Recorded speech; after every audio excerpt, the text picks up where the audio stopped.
everybody. Welcome to another episode of Classic Gaming Brothers. I'm Zach. And I'm Seth. We are the Classic Gaming Brothers. That's right. We are the Classic Gaming Brothers. That's right. I wanted to thank both Ethan and Ben for coming on our show, because I don't think we got the chance to thank Ethan for coming on our show last episode with Ben, but also we want to thank Ben for coming on our show. So. That's right. Thank you both for joining our show and guesting on it. Ethan, I'm sorry I was not there for your guest, but thanks for being me. And Ben, we're excited to learn and follow your progress as you develop Standoff, which was a card game that we talked about when Ben was on. So yeah, thanks guys. Also, I want to have a shout out to John, who's a longtime listener of the show, who wrote us an amazing letter that I have yet to respond to, and probably have not responded to it by the time this episode is aired either. But maybe I have. It's a mystery. It's like Schrodinger response, whether or not I've responded to it. But yeah, John, really appreciated the email. It brought back a lot of memories, and he clarified that, as many of our listeners probably already knew that I didn't know, but that Hell Satan's, which is what our Halo clan was from The Simpsons, because that was the biking group that Homer joins, because John was a big fan of The Simpsons. I was not allowed to watch The Simpsons because our father believed that it was morally bankrupt. So... But yet he watches it and he gets the jokes, but not us. No, we weren't allowed. But anyway, this is not an episode about morally bankruptcy, or maybe it is. We're going to talk about some fun stuff today. We are. But first, we're going to start off with recently played. Zach, what have you recently been playing? Seth, recently I've been dabbling in the area of bootleg games again, and I've been playing the 1994 Hummer Team Famicom port of Aladdin. The Super Nintendo version is what they based it on, not the Sega version. So it's an NES version, except it's... Yes. Yeah. This is the Famicom NES version based on the Capcom Super Nintendo Aladdin game. This version came out around 1994, 1995, was created by Hummer Team, and it ports the Super Nintendo version pretty accurately to the Famicom. And what's interesting about this is it does have a surprising amount of quality. While I might be a bit biased because I do like my bootleg games, I am also first to recognize that the games can be very bad at times. And this game captures a lot of the gameplay mechanics that were featured in the SNES version and does it pretty accurately. Things like swinging from poles, climbing up ledges, jumping on enemies, the way you can kind of chain your attacks so that when you bounce off of one enemy, you can bounce onto the other, and you can bounce onto the other, and you can kind of get this little chain going. All the stuff that you'd expect from the Super Nintendo game has been brought into the Famicom version. There is some expected bootleg jankiness. The hit detection sometimes isn't perfect, and also the music kind of sounds like someone just kind of like winged it. Like they were like, sounds close enough. I will say though that the Hummer Team version of the game is vastly superior to the officially licensed version of Disney's Aladdin to the NES. That version was made by Virgin. The Virgin NES version is based on the Mega Drive Genesis game, which is of course the superior Aladdin game. But Virgin's NES port is actually based on the Game Boy version that they created. And they pretty much just took the Game Boy code and like dropped it into the NES because it's exactly the same graphics, exactly the same sounds, exactly the same music. Nothing has been updated. Everything sounds awful. It's slow. It's sluggish. It's ugly. It's just not good. And this is the official version. This is the licensed version from Nintendo. Wait, Virgin based their NES version off of the Sega Genesis version, but the Sega Genesis version that was developed for the Game Boy? Virgin created the Sega Genesis, the Game Boy, and the NES version. Ah, okay. When they created the Game Boy version, they based it on the version they created for the Genesis. For the Genesis, right. When they created the NES version, they just took the Game Boy version and dropped it into the NES code. So it's the Genesis Game Boy version of the game on NES. They didn't do anything to resize the sprites. They didn't do anything to change like the graphics. It looks awful. You literally look at one version to the next. It looks like the same game, just with color. That's the difference. Arguably, they only developed the game once. Exactly. And then they ported it to the Game Boy and then ported that version to the NES. Right, exactly. That's exactly what they did. Virgin got paid 3 times to make one game. And Hummer Team didn't get paid at all beyond from the sales they made on the street. And their version is pretty faithfully accurate to the Super Nintendo version to like an unnecessary degree. Like they didn't need to go as hard as they did, but they put a lot of love and care into the game to the point where I think it's the superior version of Aladdin for the 8-bit systems. Like if you had to pick a version of Aladdin to play that that was for the NES, play the bootleg version from Hummer Team because it's the best version out there. Anyway, that's what I've been playing. Seth, what about you? Recently, I've been playing an older game as well. The game that I've been playing was released in 2005 and was developed and published by LucasArts. And that game was Star Wars Republic Commando, where you're a leader of an elite squad of Republic Commandos. You have to do like these covert specialty missions because you guys are better than the other Republic troopers. You're special. And it's a squad-based first-person shooter. So your squad will follow your orders and you can point at them and they'll do them and they'll work together. And for the time, the game had some pretty decent AI and pretty decent squad mechanics and was a pretty good FPS. Playing it recently, there's definitely some age being shown. The graphics just kill me when I'm playing it, but it's just hilarious. I also really enjoy the gigantic reticle I have and like the spread of where my bullets go. So I'm like a commando, and I'm like the best commando of the bunch, and my rifle has like a reticule that is the size of like a bowling ball, and the bullets spread throughout that entire space. And I'm like, I'm not a really good shot when clone troopers and stormtroopers are supposed to be good shots. It's interesting, but it's fun. You get to play through the Battle of Geonosis and go through various different kind of like side quests as you go through and you view the events of Star Wars through the eyes of a clone trooper, which is always fun. You have a group of 4. You're the leader, and that's your job. You're like the guy in charge. Then there's like a guy who's the explosive expert. There's a guy who's like the hunter, and then there's like the guy who's like, I think he's like the heavy weapons guy or something. Yeah. But like they all have like their own jobs, but they all can do the same job. Yeah, they basically can all do the same thing. Yeah, they can all do the same thing, but they're all supposed to be specialized. I liked when they were doing the intro, they were like, this is your explosive expert, and this is this guy who does this very thing, and this guy, he's scary. Like, that's his job, that's his specialty, is that he's scary? They're like, yeah, he's a crazy hunter. And you're like, okay. And they're like, and you're in charge. But then the first mission is collecting your troops, which is weird in hindsight because they're like, we're going to put you all on individual transports, but then your first mission is going to be finding each other. It's like, why didn't we just travel on the same transport so that our first mission could be doing an objective versus locating the other person in our squad? It's just more fun that way. Yeah. What's great is they're like, we're going to put you with other clone troopers who are going to immediately die in the very beginning.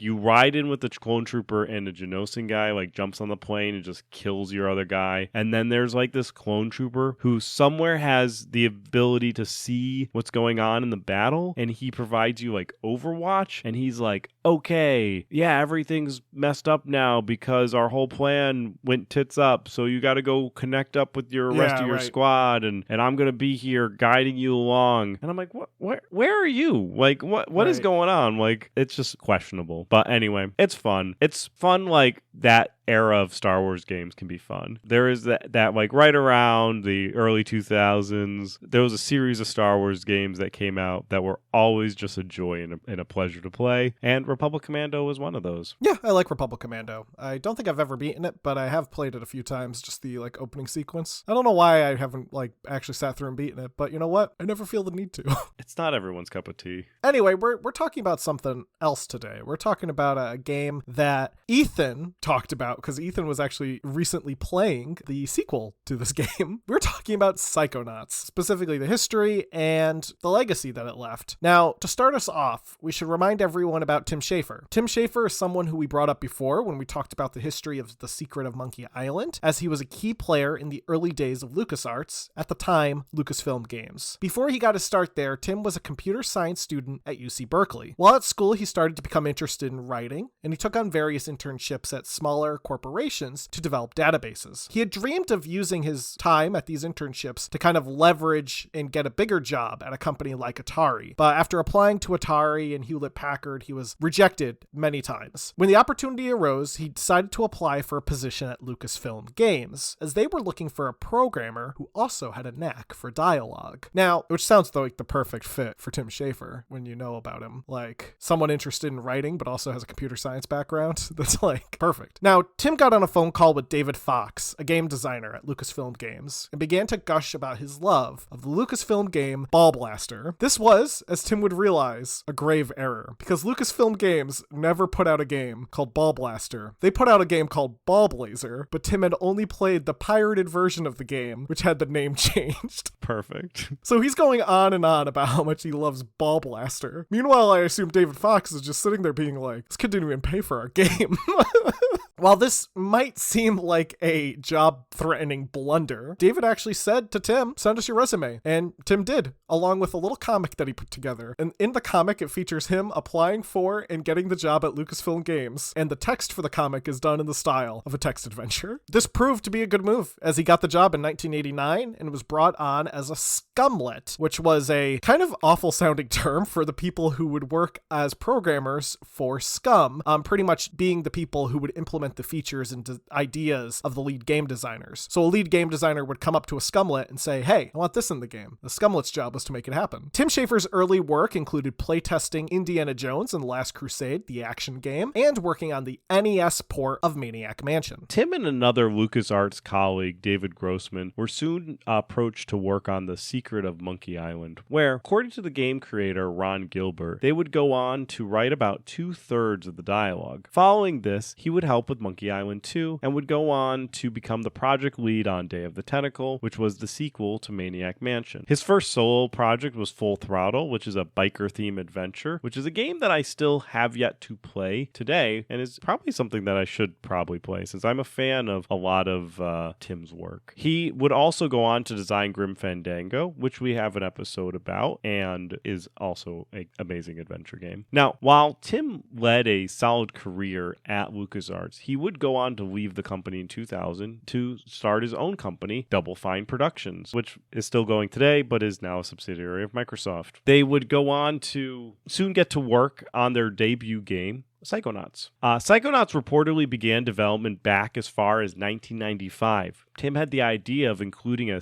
peyote-induced psychedelic experience for the main character of Full Throttle, but it was rejected because Lucas wants to be family-friendly, and that would not have been family-friendly. Tim would store that idea in his head, and he would go on to use that to help fuel his vision for what Psychonauts would become. The game entered development in the early 2000s, right near the end of the dot-com boom. For the younger listeners out there, the dot-com boom was the name for a stock market bubble that happened through the late 1990s into the early 2000s, when there was a rapid growth in venture capital spending on internet properties. And like many bubbles, it eventually popped. But during the dot-com boom, there was a need for office space because everyone was starting small internet companies, so tons of office space was being bought up. And Double Fine would have to establish their initial offices in a warehouse in San Francisco. This seemed to be a good fit for them until they realized it wasn't safe enough and was actually making it harder for them to work. Then the dot-com bubble burst, and with it there was a sudden abundance of office space, and tons of companies began to go out of business. So what happens when a ton of companies go out of business and there's suddenly a bunch of empty office space? That office space becomes dirt cheap. So Double Fine was able to move from their dangerous warehouse to an actual office space. And while that was probably good for the future of Double Fine, it also meant more delays in production, because when you move an entire studio, that takes time. Now, another problem that Double Fine faced was that it wanted all of its developers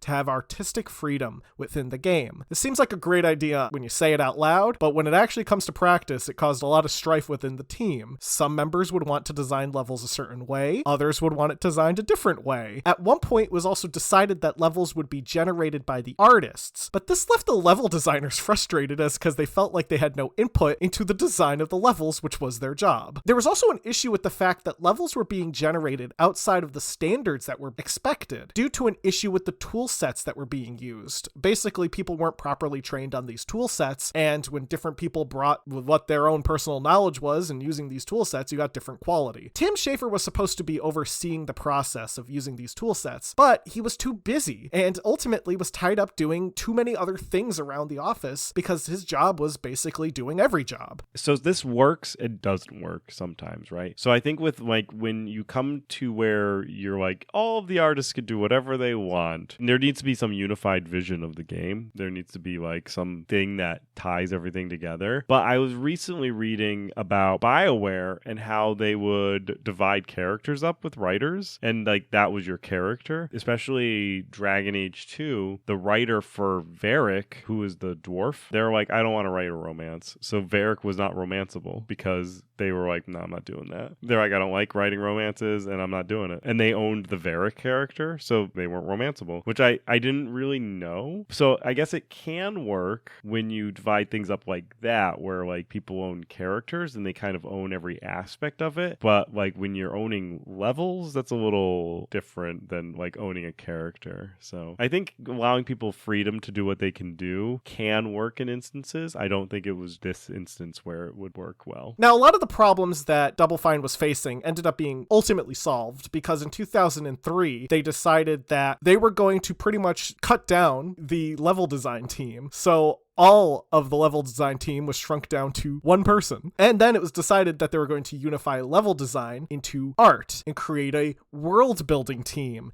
that would be headed by that one person who was remaining from the level design team, who was Eric Robson. Eric would also become the lead designer of the game. And from here, the team was actually able to focus on getting the game developed. Now, while all this was happening, it was planned for Psychonauts to be an Xbox exclusive. Ed Fries, who we mentioned in our Halo episode, really liked the idea of pushing games as art and was heavily supportive of the development of Psychonauts. Microsoft getting involved was both a blessing and a curse, as while it may have given the team some initial direction, it caused more delays with the requested change that Microsoft would make. When presented with early betas to playtest, Microsoft playtesters were confused about how to play the game and requested there to be instructions in place. Tim didn't like this idea, as he felt it was counterintuitive to the nature of adventure games. Microsoft also wanted to make changes to the plot, which Double Fine fought back against, which is ironic that they were in this state with Microsoft launching their first game and having Microsoft give them a lot of feedback and critical pushback when Microsoft would go on to buy Double Fine. Now they can get corporate alignment before they roll out anything, and it probably is smoother now that they are owned by Microsoft versus having Microsoft as a client. Oh yeah, but definitely. Now, Ed would leave Microsoft in 2004, and with his departure, also with the departure of the publishing deal for Psychonauts, as Microsoft would quickly pull the publishing deal from them. At that time, Microsoft canceled Psychonauts that had been in development since 2001, and Microsoft's plan was to, they were moving forward with creating the Xbox 360, which was already well underway. Now, losing a publishing deal was a major blow to Double Fine, and Tim Schafer and executive producer Carolyn S. Murdoch struggled to find a new publishing deal. They were supported financially by Will Wright, who had just sold Maxis to Electronic Arts and was doing all right for himself with cash. Will Wright would go on to receive a credit in the game for his support for essentially keeping them afloat. He paid out of pocket. Like he was like, oh, you guys need money? I have plenty. That's like what happened with Monty Python. Yeah, one of the Beatles like funded like out of pocket. He was like, I want to see this movie get made. In 2004, Double Fine would go on to find a new publisher, Majesco Entertainment. Majesco is familiar to us because they were the creators of the Sega Genesis 3, which we, Zach and I, both owned before Zach destroyed it by being a big dumb toddler. Yeah, I tripped on the power thing. The Sega Genesis 3 was a great system, and I feel like it was it our second Sega Genesis? It was my first Sega Genesis, but it was, I think, your second Sega Genesis. Because our first Sega Genesis was Sega Genesis 2. So we went from Sega Genesis 2 to 3 to 1 and now to 2. But anyway, yeah, we had a lot of different Sega Genesises. Majesco planned to release the game on both Windows and Xbox. They also announced a PS2 version, which would further stretch Double Fine's dwindling resources. Despite this, however, the game went gold in 2005 and was released on April 19th. Now, How does it play? Well, Psychonauts is an odd sort of game. It takes place, the storyline, at Whispering Rock Psychic Summer Camp. Whispering Rock is a U.S. government-controlled training facility that operates under the guise of a summer camp for children. Here at the camp, children are trained to use their psychic abilities. You take on the role of Rasputin, or Raz, who is a child with psychic powers that runs away from the circus to join Whispering Rock because he wants to be with kids that are similar to him, that have psychic powers. While there, he begins to unravel a plot at the camp, and he tries his best to stop it. This kind of sinister conspiracy going on. The game is a platformer that has adventure elements. In the game, you control Raz in the third person, and you solve various puzzles using your psychic abilities, like telekinesis, levitation, invisibility, or pyrokinesis. Through using these powers, you can explore the camp and the minds of other people at the camp, because there are two worlds to explore. The real world, as in the world of the camp that you're walking around in the woods, and also the mental worlds, the worlds that consist only within the minds of other people. And these consciousnesses you can enter to solve problems in the real world. So a character might be having a psychological issue or something that they need to get done, and they're having issue with it. You go into their mind and you help remove that block that is causing them to have that issue. The mental worlds were drastically different in art design from the real world that you would see. This is kind of where you get the psychedelic peyote influence, I think, that Tim Schafer brought with him from Full Throttle, where these are bizarre twisting environments, and you'll have I think one looks like a kind of creepy circus, another one looks like a town that's floating in the air. It's all different. Every world is different. But within these mental worlds, you also have to solve specific goals, and you have to eventually resolve the issue that the character is having psychologically, often by defeating a boss. So how did this game do? Yeah, how did it do? It was received very well. It received an 8 out of 10 from Eurogamer, an 8.4 out of 10 from GameSpot, 4.5 stars from GameSpy, and 8.7 out of 10 from IGN. The game's cast of characters, level design, and art styles were all incredibly well received, but overall the game structure was criticized by some reviewers. Now, while the game was fairly well received by critics, it was not necessarily fairly well received by consumers. It didn't meet overall expectations on sales. Majesco's own fiscal year projections had them at an $18 million net loss, and CEO Karl Jankowski resigned. By the end of 2005, only 100,000 copies had sold in North America, and Majesco withdrew from the big budget console game marketplace. By 2012, it was stated by Tim Schafer that only about 400,000 copies of the game were sold.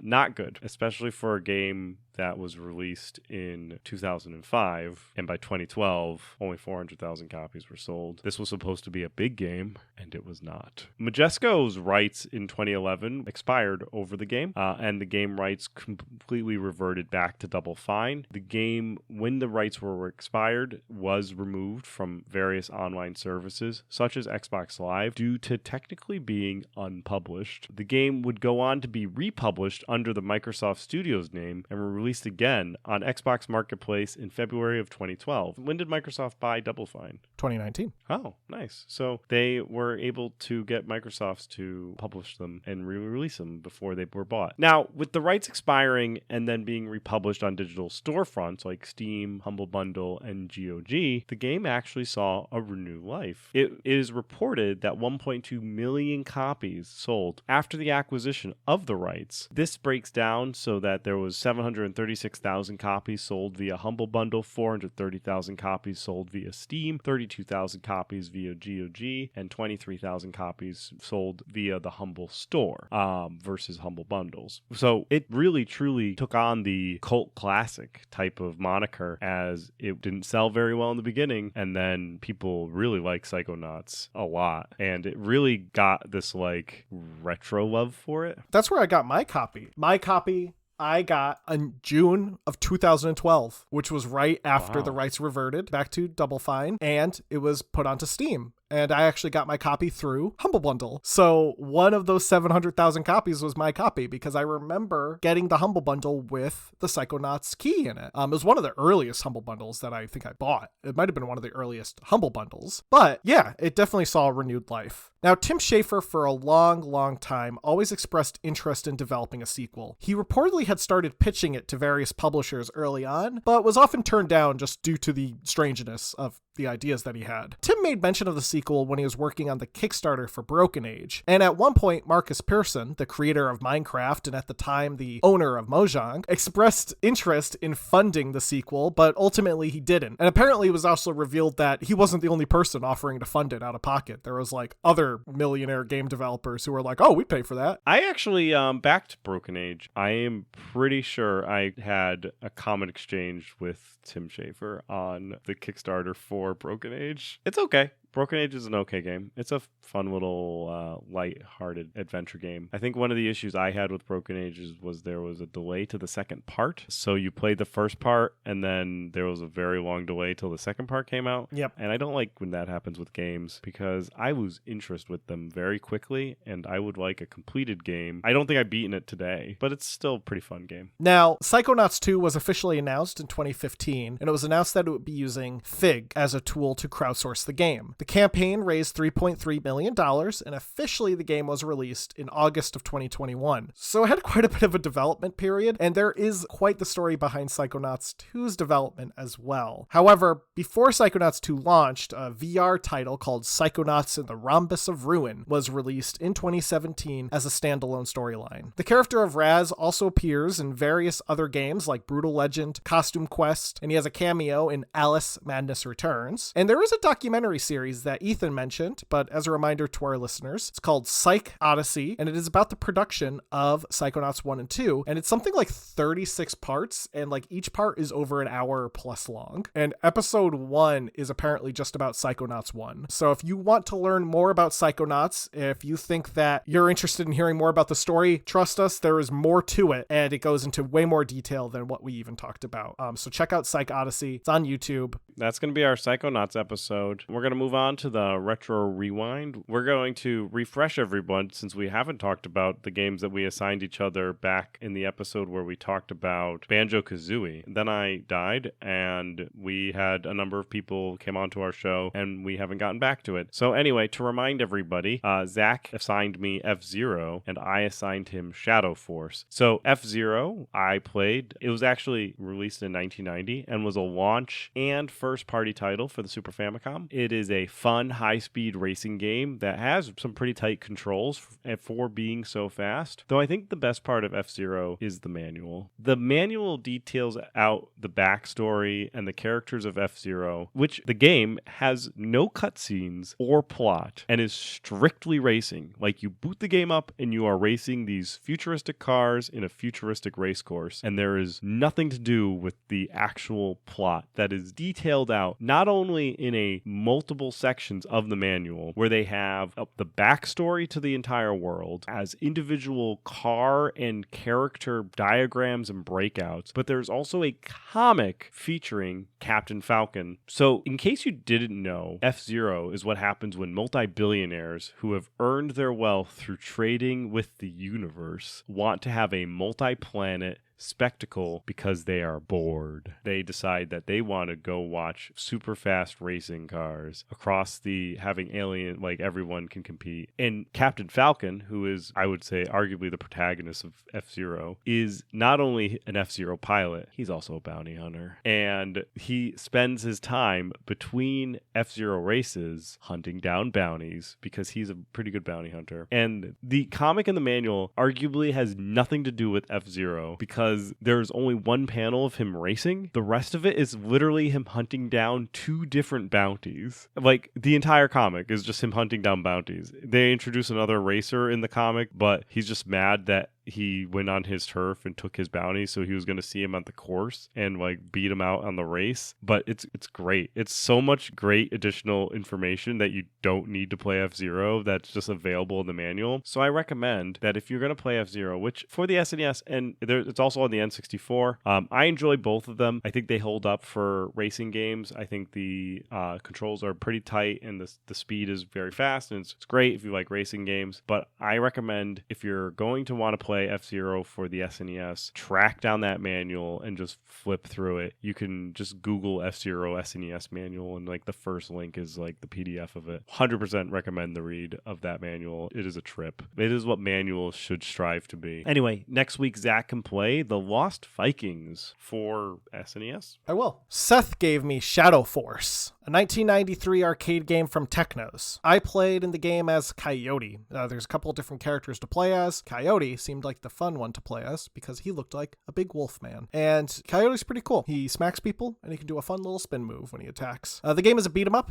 and it plays similarly to other beat 'em ups of the era. So you go from one screen to the next as enemies fill the screen. You punch those enemies until they fall over and don't get up again, and then it'll say go, and you go to the next screen. The controls were a bit clunky, but I think that was also partially due to the emulation. And honestly, I think this game is probably one of those games that probably better holds up if I was on an actual unit using like an actual joypad and stuff like that. I tend to not enjoy playing emulated arcade games because I don't have a proper arcade stick to try them out with. So maybe I'll invest in one because Seth likes to give me arcade games. Anyway, for now I'll say that the emulated version I didn't think holds up very well, at least for me, but I'm sure it holds up fine on the arcade. Next week, Seth can play Techno Cop for the Sega Genesis. Looking forward to it. Well, thank you everyone for joining us for this episode. If you want to reach out to us, you can email classicgamingbrothers@gmail.com. You can also reach out to us via our Facebook, Instagram, or Twitter. Facebook and Instagram are Classic Gaming Brothers. Twitter is CG Brothers Pod. Feel free to join us every weekend as we are always here. And you can listen to us on all the various podcasting applications out there. Be sure to tell your friends, tell them to like, subscribe, do all those things. And with that, Seth, is there anything you want to tell me? Don't play games like my brother. And don't play games like my brother. I've been Seth. And I've been Zach. We've been the Classic Gaming Brothers. That's